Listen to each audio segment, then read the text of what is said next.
Si te apasionan los crímenes reales, suscríbete ahora y activa la campanita para no perderte ningún caso perturbador como este. Parecía una persona común hasta que abrieron el sótano.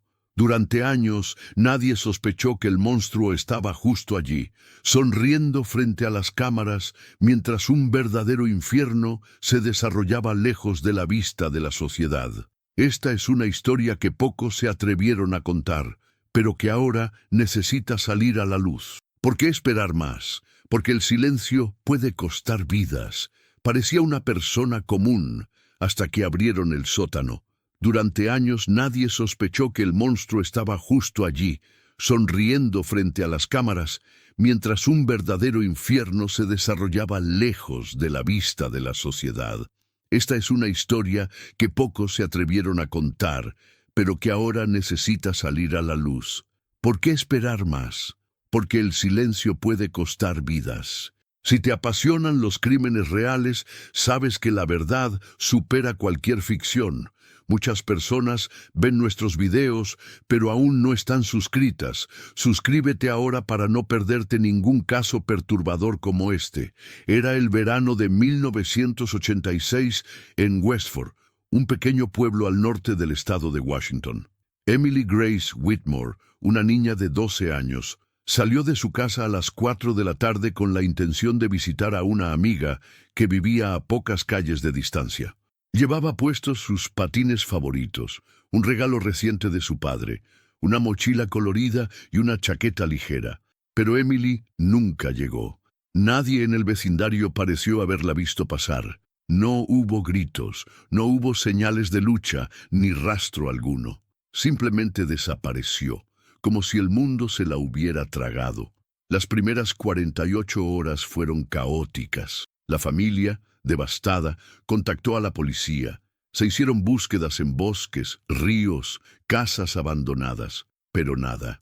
La investigación criminal apuntó en varias direcciones: fuga, secuestro, incluso asesinato en serie, ya que en aquel entonces circulaban rumores sobre un posible serial killer que merodeaba en condados vecinos. Sin embargo, sin un modus operandi claro ni evidencia concreta, el caso de Emily fue enfriándose con el tiempo. Los agentes encargados del caso, con experiencia en criminalística, consideraron que el perfil del posible responsable encajaba con el de un psicópata meticuloso, alguien capaz de acercarse a una niña sin levantar sospechas, de actuar con precisión quirúrgica y desaparecer sin dejar rastro.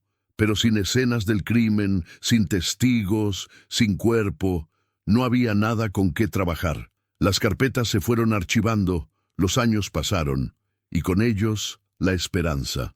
La madre de Emily cayó en una depresión severa. El padre, Robert Whitmore, no dejó de buscar. Entrevistó vecinos, se obsesionó con libros de investigación criminal, contactó médiums, viajó por todo el país siguiendo cualquier pista por más absurda que pareciera. La desaparición se convirtió en su cruz personal. Durante más de 20 años, el caso permaneció como uno más en la extensa lista de casos no resueltos de la policía estatal. Un agujero negro de dolor, burocracia y silencio. Pero la historia no había terminado. 2 décadas después, un objeto aparentemente inofensivo reabriría heridas profundas, y con él un nuevo camino de horrores comenzaría a revelarse, porque hay recuerdos que se pueden enterrar, pero algunos regresan a la superficie cuando menos se espera. Más de 20 años después de aquella fatídica desaparición, Robert Whitmore emprendió un viaje a Oregón por motivos de trabajo. Cansado y con la mente siempre alerta, decidió pasear por el centro histórico de Portland, un lugar lleno de tiendas de antigüedades y objetos con historias ocultas. Fue entonces cuando, casi como un golpe del destino, su mirada se clavó en un escaparate que heló su sangre, unos patines idénticos a los que había regalado a su hija. Los mismos, marcados con las iniciales EGW, desgastados pero inconfundibles. El hallazgo despertó una mezcla de incredulidad, esperanza y un miedo que parecía crecer en el pecho con cada segundo que pasaba. ¿Cómo era posible que los patines de Emily terminaran allí? ¿Había alguien que estuviera jugando con él? O peor aún, con la memoria de su hija.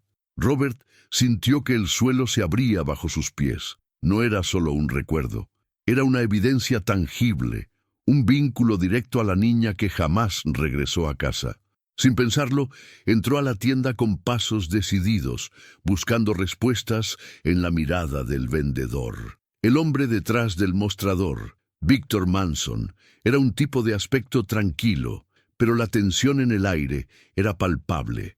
Cuando Robert preguntó por los patines, el dueño se mostró evasivo, murmurando excusas y negándose a entregar el objeto.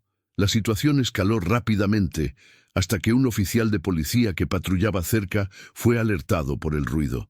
Al ver el enfrentamiento, decidió intervenir. Tras consultar la base de datos con el caso abierto de desaparición, reconoció la gravedad de la situación y confiscó los patines como evidencia crucial. Esta inesperada reaparición de una pieza del pasado relanzó la investigación oficial. Por primera vez en décadas, la policía tenía un objeto material que podría contener pistas para descifrar un misterio envuelto en sombras. El simple hallazgo de los patines no solo reabrió heridas, sino que también encendió una chispa de esperanza para una familia que jamás dejó de buscar la verdad detrás del silencio. Pero lo que vendría a continuación cambiaría para siempre el rumbo de aquella búsqueda.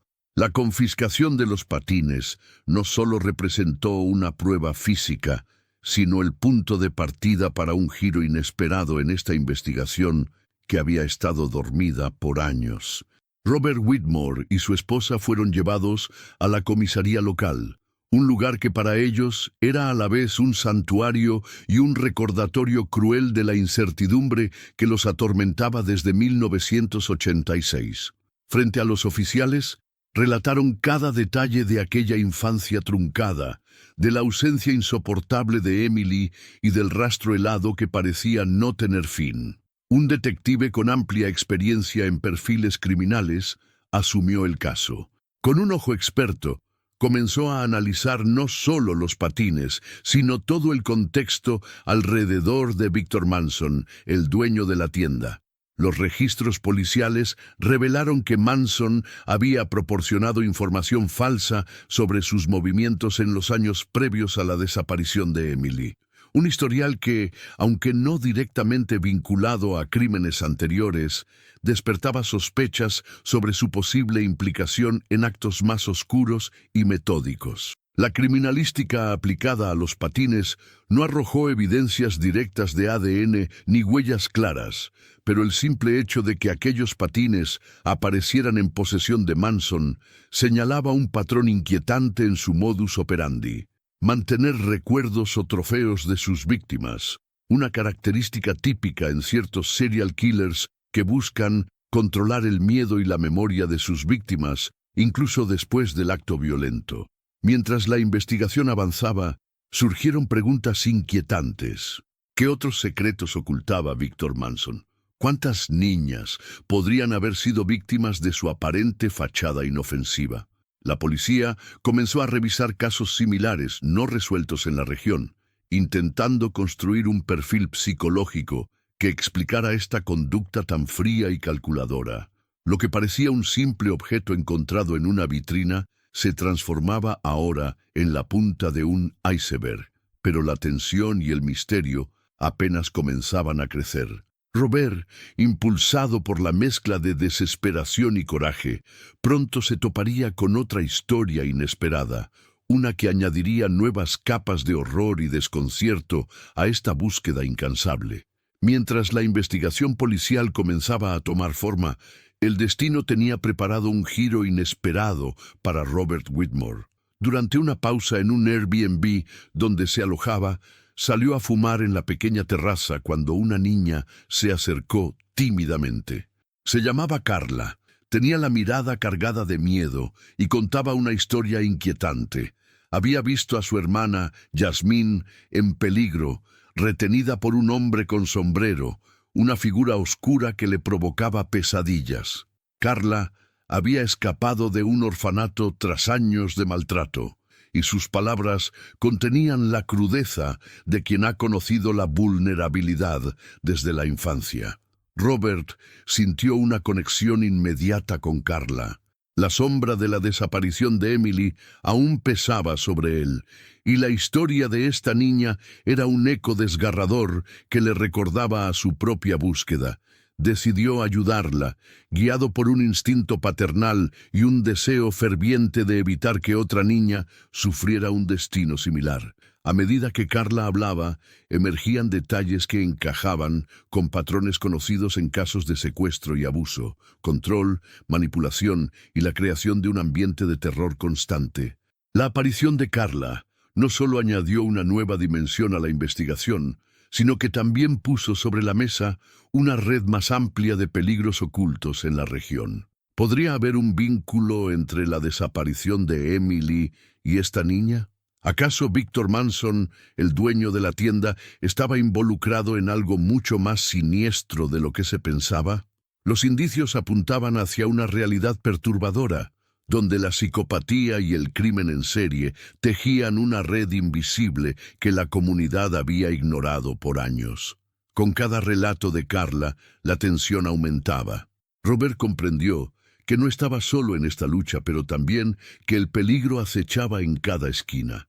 La historia de Yasmín y la sombra del hombre de sombrero eran piezas clave en un rompecabezas que apenas empezaba a revelarse.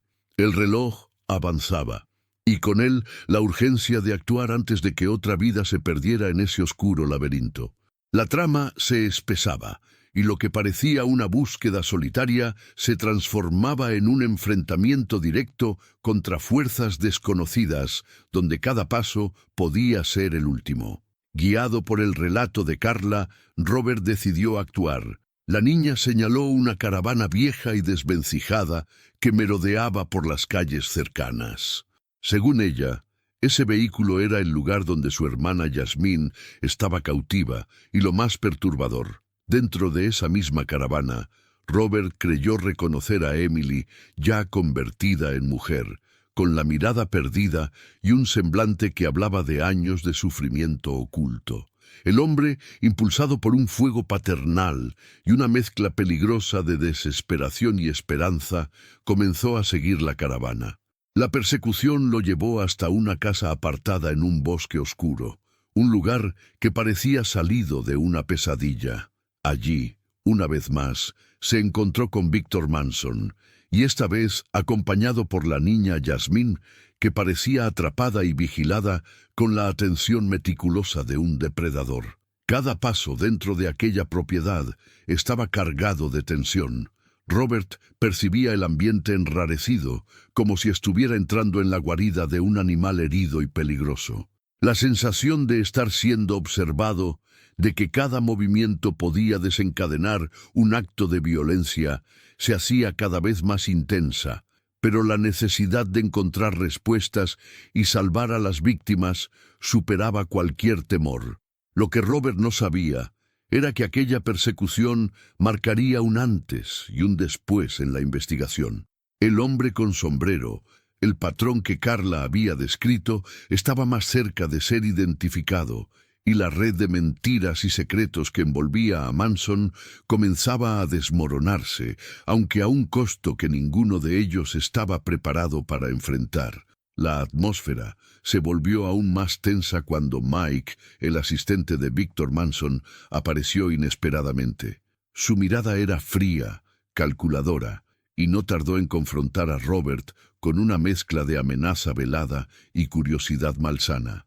Aquella figura imponente dejaba claro que Manson no actuaba solo, y que el entramado detrás de estas desapariciones era más complejo y oscuro de lo que parecía. Robert intentó mantener la calma, buscando obtener información que pudiera ayudar a liberar a Yasmín y quizás a la propia Emily. Sin embargo, la respuesta fue un silencio ominoso y gestos que indicaban un control férreo sobre la niña. La tensión creció hasta un punto casi insoportable, con cada segundo cargado de peligro. La posibilidad de que Yasmín estuviera retenida contra su voluntad era cada vez más evidente, y Carla, desde la distancia, insistía en que su hermana estaba atrapada en aquella casa. El perfil psicológico de Manson y sus cómplices empezó a tomar forma en la mente de Robert. Individuos con rasgos antisociales profundos, acostumbrados a manipular y controlar a sus víctimas a través del miedo y la violencia. La criminalística y el análisis de escenas del crimen en casos similares sugerían que estas personas operaban con una frialdad meticulosa, dejando pocas pistas y destruyendo cualquier posibilidad de escape. En ese instante, Robert tuvo que decidir si actuar impulsivamente o esperar refuerzos, consciente de que un paso en falso podría costarle la vida a él, a Yasmín o incluso a la esperanza de reencontrar a Emily. La oscuridad que los rodeaba no solo era física, sino una sombra que amenazaba con consumirlo todo. Robert estaba atrapado en un limbo de incertidumbre y miedo. Sin señal en el teléfono, aislado en una zona remota sin respaldo policial, cada movimiento se volvía una apuesta peligrosa. La línea entre actuar con valentía o caer en una trampa mortal se hacía cada vez más delgada. Sabía que el tiempo jugaba en su contra, pero también que un error podría condenar no solo a Yasmín, sino a él mismo y a cualquier posibilidad de hallar a Emily. Los recuerdos de la niña que desapareció hace casi 20 años y la nueva realidad que enfrentaba se entrelazaban en su mente, creando una tormenta interna difícil de calmar. Cada sombra, cada ruido, parecía un presagio de algo terrible. La psicopatía y el modus operandi de criminales como Manson eran expertos en manipular el entorno para sembrar miedo y confusión, estrategias que dejaban a sus víctimas completamente vulnerables. El peso de la responsabilidad era abrumador. No solo estaba en juego la vida de dos niñas, sino la justicia que parecía haberse negado a llegar durante tanto tiempo. El silencio de la comunidad, el estigma del abandono y la negligencia se mezclaban con el miedo visceral que ahora dominaba a Robert, empujándolo a un borde psicológico donde la desesperación y la esperanza convivían en un equilibrio peligroso. Mientras la noche caía y las sombras se alargaban, la historia que parecía no tener fin seguía escribiéndose, con cada instante cargado de tensión y peligro inminente. La verdad estaba a punto de salir a la luz, pero a un precio que nadie podía anticipar. Después de años de silencio y sombras, la historia de Emily y las niñas atrapadas en esa red oscura nos deja una pregunta que retumba en la mente. ¿Cuántas víctimas jamás fueron encontradas? Si esta historia te ha atrapado, no olvides suscribirte al canal y activar la campanita para no perderte ninguno de nuestros casos reales más escalofriantes. Y ahora no te vayas sin antes hacer clic y descubrir el próximo caso. El cirujano que escondía cuerpos en su clínica. Una historia que te dejará sin aliento.